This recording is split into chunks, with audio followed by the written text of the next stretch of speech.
Hello everyone, Carrington here from Open Heart Games. We are live. We will be continuing our playthrough of the Tyranny of Dragons. Honestly, I am... there's just so many things have happened, like, in the last week that it's just wild. The biggest thing in Dungeons & Dragons news right now that's going on and has been going on for about a week?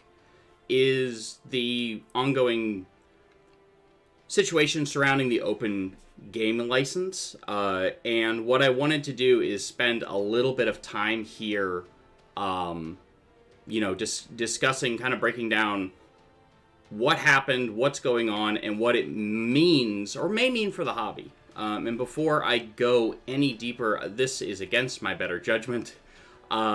Normally I avoid topics like this because they are very divisive, but seeing as that we're a D&D live stream, and it just seems kind of silly not to discuss this. So, I do want to say a couple of prefaces so that I have them out here in the clear so that everyone is on the same page. The first is that all of this is highly speculative because it is based on a leaked document that may or may not be the full intention. However, Wizards' silence on the matter is pretty damning. The fact that they have not issued a statement yet, and they have also pushed back at this time their announcement of the new open game license. So that is obviously not positive. So, that being said, also, I would like to state before I open up the floor that the views expressed on here do not necessarily reflect those of Open Heart Games, myself, Extra Life, Children's Miracle Network Hospitals, or anyone else that we are associated with.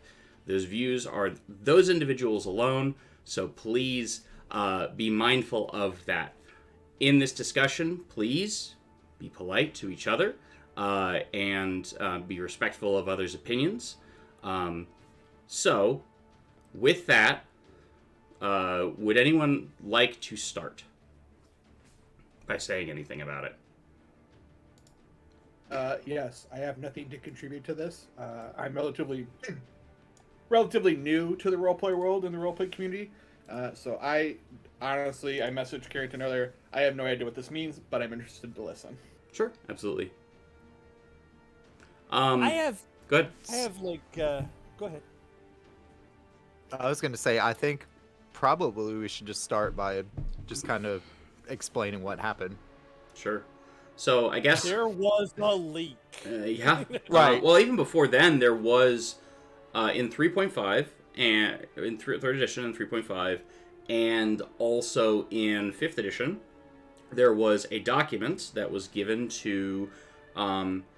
independent publishers and companies that allowed them to, and if I get any of this incorrect, I apologize. I am not a lawyer, nor do I play one on TV.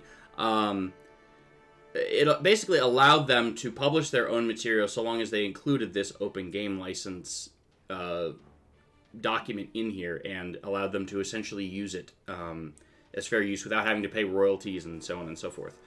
They could essentially use this, and as long as they didn't use, like, specific things. So, for example, like, Mind Flayers and Beholders are, like, trademarked. So you can't just have, like, Mind Flayers and Beholders running around in your homebrew campaign that you're then selling to people. There are, of course, other things like that exist as well. But the open game license, the leaked document, supposedly... says that Wizard. Again, we're living in a realm of perhapses, maybes, and mayhapses. That they're looking to try to out with the old and in with the new, and change a lot of pieces with the open game license to be able to set themselves up to better monetize the Dungeons & Dragons brand. This obviously has sent ripples throughout the Dungeons & Dragons community because everyone is very afraid of all of these changes and what it may mean for the future of the hobby. So, with that, Rillick, I think that kind of brings everyone up to speed. And that is my own interpretation. I think there's a better way to go about it, right? I think one of the big things that's part of the problem with the new OGL isn't necessarily just the fact that you have to pay a royalty. Granted, the 20 to 25% royalty is just robbery, in my opinion. That's an absolutely absurd amount of money to pay for something that, you know, people have been enjoying for the last, God, I can't even count how many years. Sure. I think the biggest issue is the fact that if you register something under the OGL, Wizards of the Coast now has express permission to do with it as they please. They can include it in a new book. They can include it in anything that they want, and they collect all of the profit from that and not really kicking it back to you. So in cases like, I'm going to compare it to Matt Mercer because it's the first thing on the top of my mind. The whole Taldore campaign, everything that he's put together, all of the Vox Machina campaign, if it's registered under the OGL, they can just take that and use it. And I don't... Critical Role has a massive following, but I just think Wizards of the Coast... By the way, looking at it right now, I have the Taldore campaign setting reborn. And I'm looking at the last page, and it is an OGL 1.0 product. Yeah, but I would imagine it would have to be registered under OGL 1.1 if they make any new content or any updates. What I'm saying is, at that point, while Critical Role has a massive following, Wizards of the Coast is going to have far more ability to publish and far more ability to get things out to the masses, and that just drowns out creators, big and small, by just sheer size. So if they take what you've created, I heard it compared to Drist at some point. So if somebody comes up with the next Drist and Wizards of the Coast picks that up because it's an OGL 1.1, I can't compete with that. I don't know anybody on the podcast right now that can compete with that. They're just going to drown out smaller creators. And that may not be the intent, but it's there for the taking. Devil's advocate here. Ed Greenwood sold the rights to the Forgotten Realms, which is which is Dungeons and Dragons like vanilla. That is what Dungeons and Dragons is. He sold it to Wizards of the Coast for a pittance. I don't know the exact number off the top of my head, but it is in the thousands of dollars, right? Yeah, sure. Someone asked him, "Do you feel any regret for selling the Forgotten Realms to Wizards of the Coast?" And his response exactly was, "I don't, because if I didn't, the Forgotten Realms would have never become the Forgotten Realms that we see today." Sure, but he had that choice, right? Sure, he did. He was given the option to sell it to them. Mm-hmm. And I get that. I would love an idea that I come up with to be produced and sent to the masses and become something far bigger than I could imagine. Mm-hmm. It's the lack of choice in it that matters. Sure. When I started my rant just a minute ago. Go ahead, Pip. So the thing that I'm a little confused about and the thing that I think bothers me the most is normally a license is described as it's irrevocable, right? Like under that license, it's irrevocable. And that's a standard sort of idea, so that if another license comes along, it doesn't invalidate the first one. Sure. Can I jump? Except that with the OGL 1, it doesn't say irrevocable, it says perpetual. And the only entity that is going to make that distinction, and whether or not that distinction means that the first license agreement is, because the OGL 1.1 as it's leaked says that it invalidates the 1.0. From what I understand about licensing agreements, and somebody, I'm sure, somebody was going to say, I don't remember who it was, you can't invalidate the first one because it's irrevocable. But this one says perpetual, and for most of us, that's kind of the same thing, but not legally. And so that was something that Will Wheaton brought out in his blog. On the other hand, I've had other people who've looked at this I've seen some lawyers weigh in on this kind of stuff because I kind of know a lot of lawyers, including a patent attorney. And the idea is that nobody really knows, because normally these license agreements don't get, taken into court. So there's not a lot of precedent here, and we just don't know what the court would do. But because Hasbro has huge amounts of money, they can make it prohibitively difficult for anybody to challenge the 1.1. That's my... Before we go to Relic, Patron wanted to jump in and say something, and That's then we'll go to Relic. Yes, you actually have a vast majority of that correct from everything I've read and looked at. From what I understand, and hashtag not a lawyer, hashtag listen to lawyers, there's a couple of good points to point out with the OGL. Number one is the fact that you're correct. There is a difference between irrevocable and perpetual in the legal standpoint of a licensing agreement. The fact that they made an open perpetual licensing agreement, it technically can be revoked by the letter of the law. Now, they let it go for a very long time, and people have built businesses around said thing. And there is an interesting thing in court in America where game mechanics are legally not able to be patented. So technically, the game mechanics of D&D, as they are so generic, you can't patent those things. You can patent creatures, you can patent names of things, but you can't patent game mechanics. It's why you can never patent a deck of playing cards. It's why you can never patent how you play Yahtzee. The names of how things are named classes, in there. The idea of classes Correct. or alignment, all that kind of stuff can't be patented, but particular classes can be patented. I mean, could they patent Ranger? They possibly The could if name. they set precedent that they have created it themselves. Now, just the name though, not the actual mechanics. They cannot patent the mechanics legally.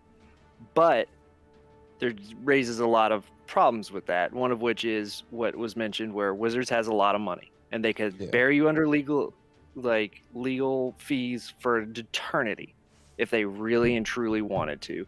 I mean, think of them in the gaming industry like the House of Mouse. House of Mouse knows that it has no right to basically beat anyone with fair use, or anyone who does anything revolving around using the images of Mickey Mouse or anything when they draw it themselves. However, the problem is they don't have to win the lawsuit. They just have to burn you out of money. Yeah. So I want to say a couple of quick things before we jump to, I'm not sure, I think Relic is next. But I want to say, one, please don't make any business or financial decisions based on anything that's in this stream. Listen. I think that's called economic Darwinism. If you want to go ahead and pin everything on the words of a couple of people that play a tabletop game, that's on you. Yeah, I also want to say like a couple of real quick things, like obviously like the situation surrounding the developing issue around the OGL and its and what is going to happen to it eventually. It's still entirely very speculative.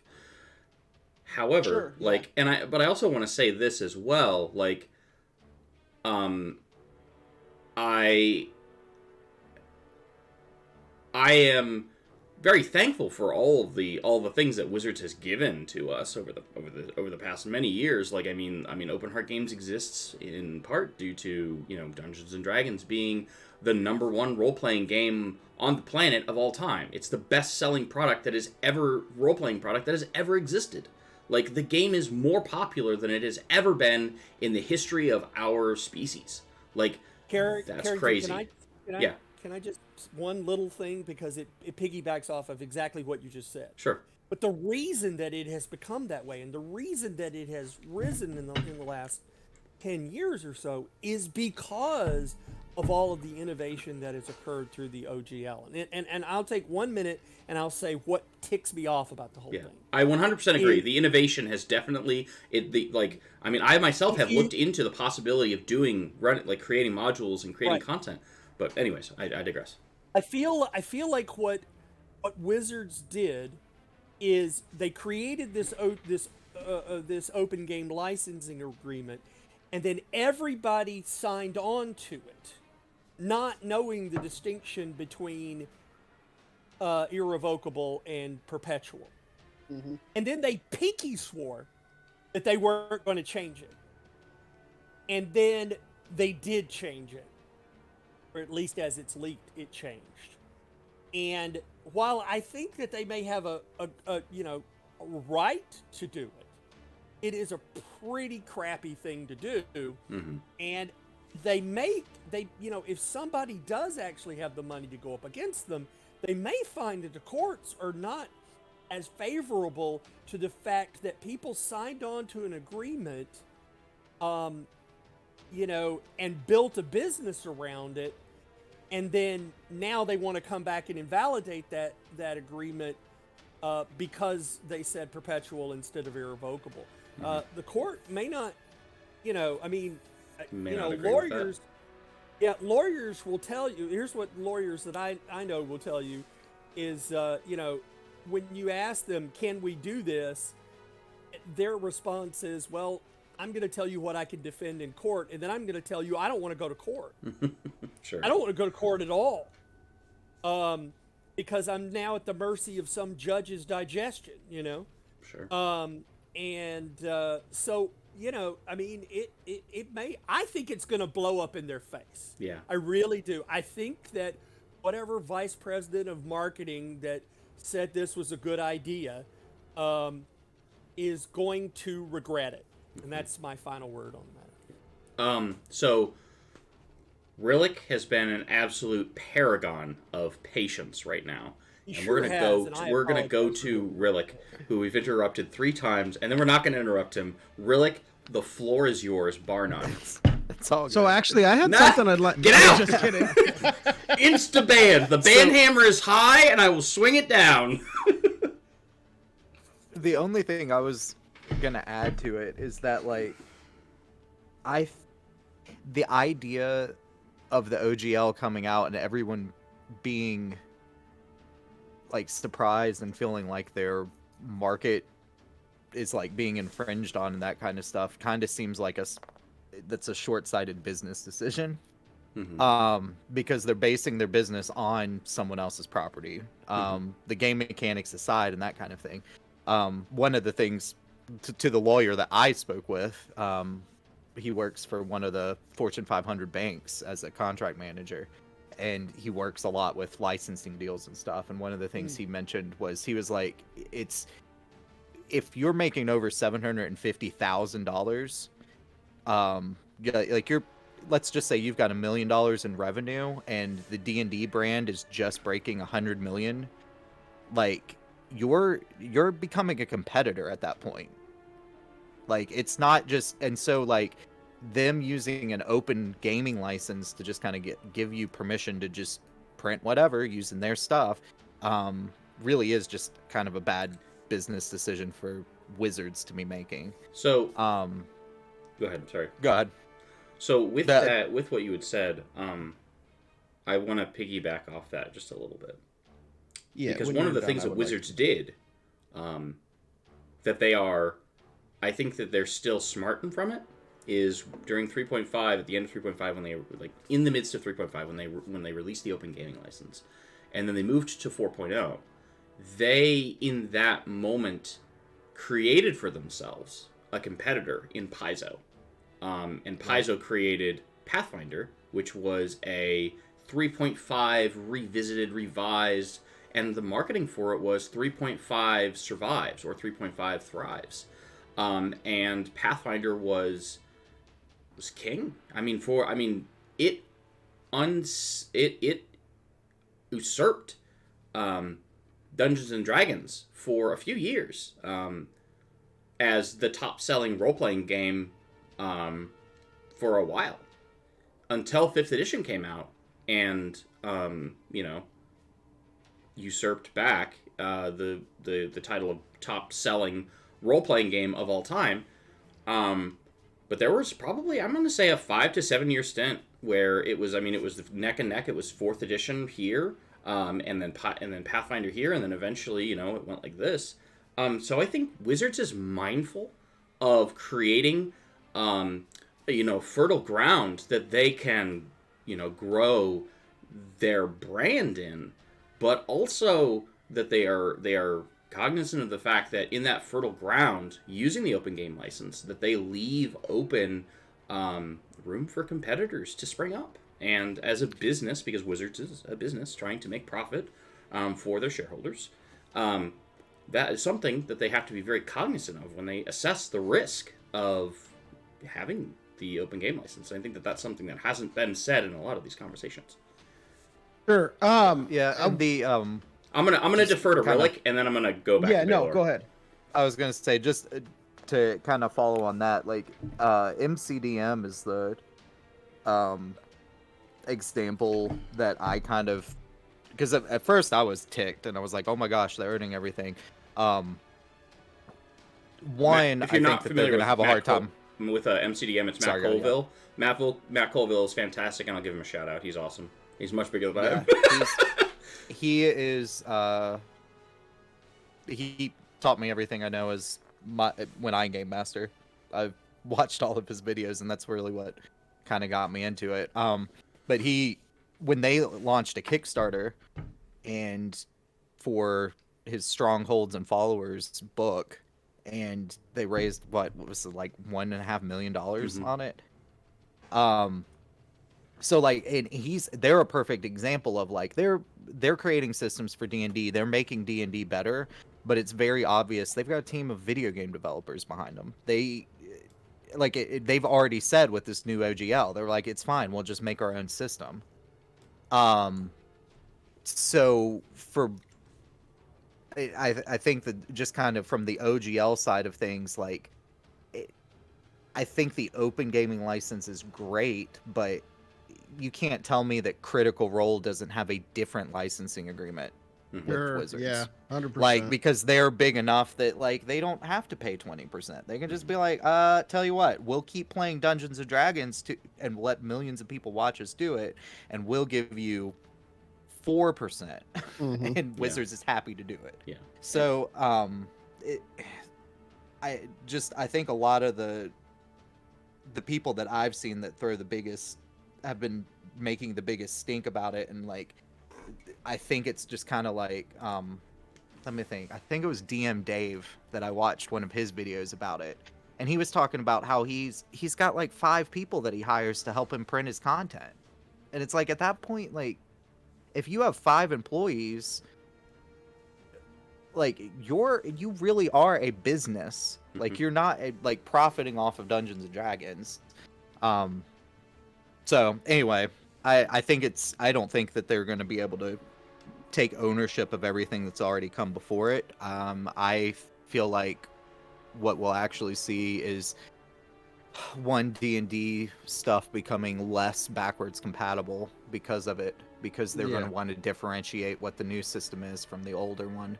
And then they'll just put it under a different open gaming license completely and just say, we tried, like, this is the only way we can keep our IP safe. You're right.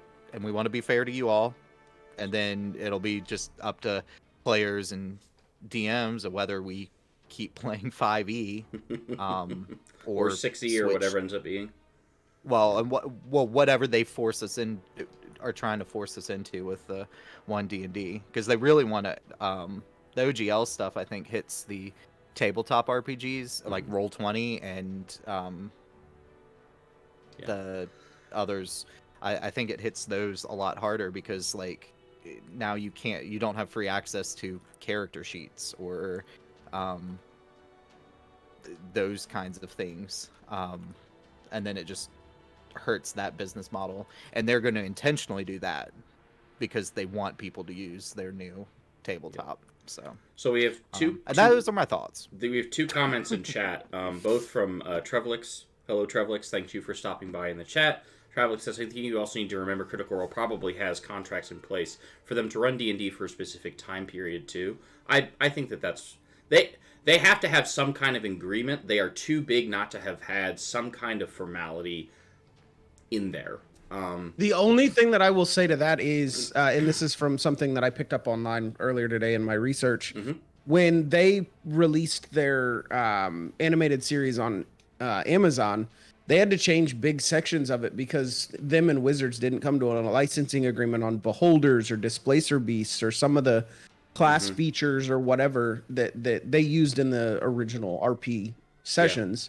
So they had to change big swaths of Also, like, what they were doing for the show. The name of the name of the big bad in the first campaign, spoiler alert, they can't call him, is Vecna. they can't call them Vecna though. They didn't agree to that. Vecna is trademarked. Trevorlix's other comment is, I'll be very surprised if they move away from D&D in the near future. I think in the realm of bets to make, that is a pretty safe one. I mean, they've definitely built a brand around it. One of the things I'll say is, like, one of the statements that was made recently is that Dungeons and Dragons is under-monetized.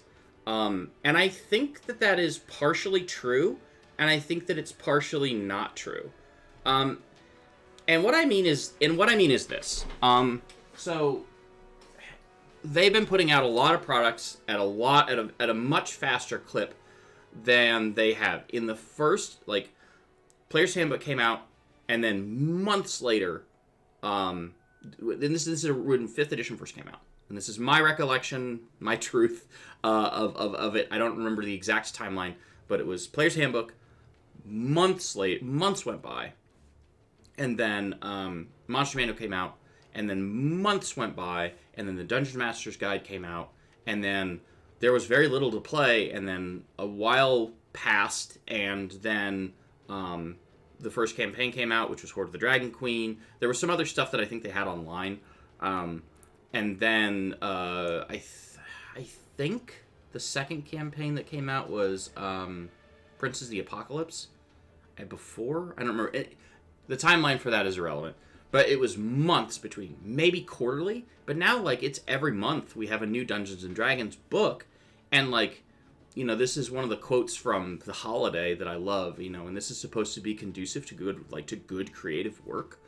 And I'm running this campaign for clients, and my clients are enjoying it, and I'm enjoying it as well, but I'm running Spelljammer, and it's so much shorter than every other book that I have. It's well written, it's fun, I'm really enjoying the Spelljammery things, but, like, I'm having to improvise and homebrew and make a whole bunch of different things, and have to doing a lot more work for a pre-written module than I've had to do in other ones. And I'll explain this real quick. So this is the Spelljammer module, right? And it comes with 3 books. And the 3 books are all 64 pages long, okay? So if we add up 64 times 3, it's, as I recall, like 190, somewhere in there, right? That was for, I think it was 75, I want to say, for that. Let me look it up real quick. Spelljammer 5e. They're going for $50. Oh, that's on D&D Beyond. Shopping. Let's go shopping. Okay, so that's going. Yeah, okay, so it's going for anywhere between $75 and $50, depending upon what art you get. So anyway, this is Rime of the Frost Maiden. As I mentioned, like I said, I think it's like 190 pages for that. This is Rime of the Frost Maiden. Lower price point, $50.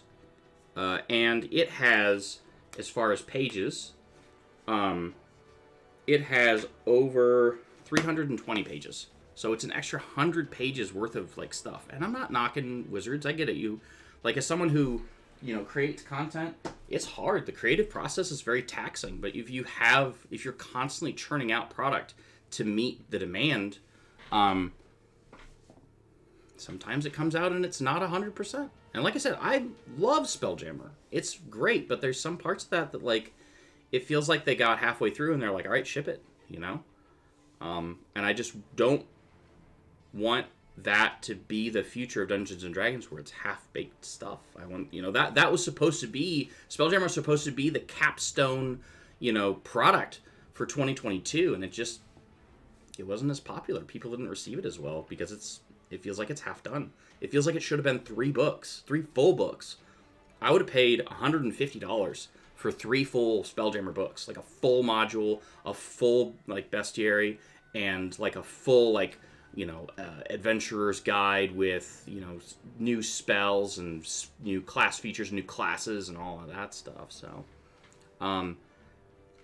that's my concern, is that it feels like that they've taxed themselves too far. So I think we've all kind of noticed. I mean, at least since I've joined the podcast, a little bit of a monetization thirst out of Wizards of the Coast. It seems like every time you turn around, they're rebranding. Like with Tasha's, they're rebranding a bunch of stuff and selling the book again, or things along those lines. And some of it could be contributed to the fact that it's been a while since they came out with a new edition. 5e's been around for how long now?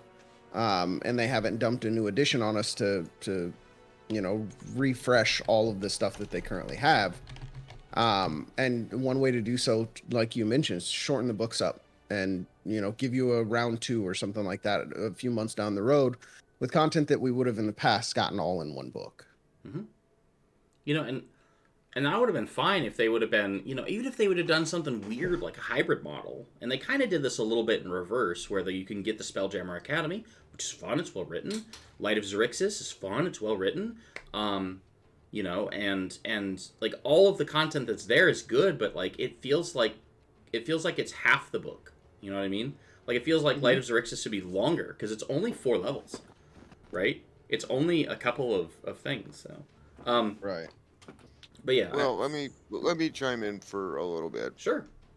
Okay, so history as I recall it, when the Open Gaming License came out, Wizards of the Coast had purchased TSR, and Wizards of the Coast was its own entity.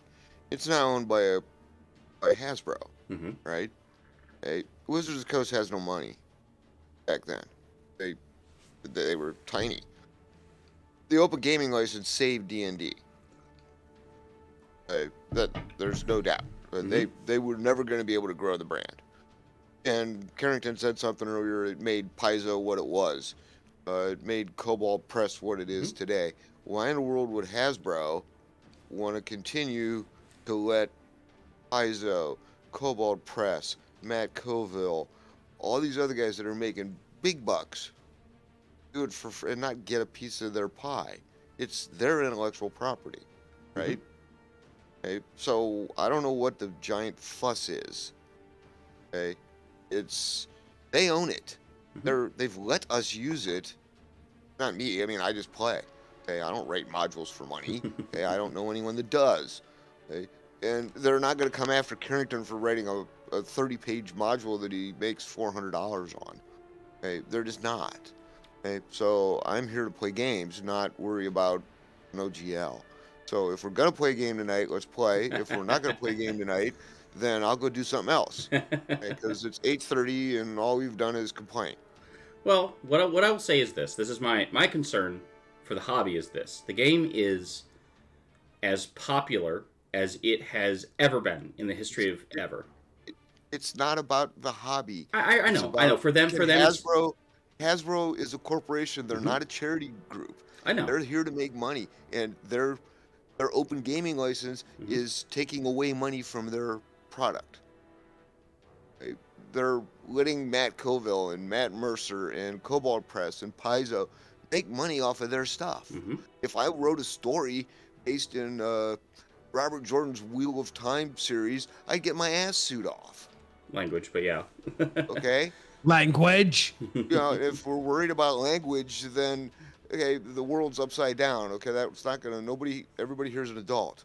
Okay, so I would get my butt sued off for writing something in Robert Jordan's world, and no one would be upset about it, right? It's like, oh, he shouldn't have done that. He knows better. Sure. Hey, he should know that. He doesn't own that. Why are we upset? Why are we talking about this?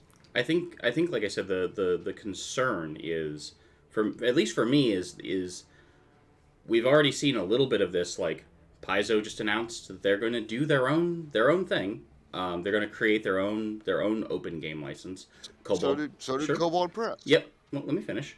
Cobalt Press has done the same thing, and my concern is, again, we've definitely said and stated that like Hasbro, Wizards of the Coast are both companies. They're out to make profit, and that is understandable. My concern is that in pursuit of those profits, that the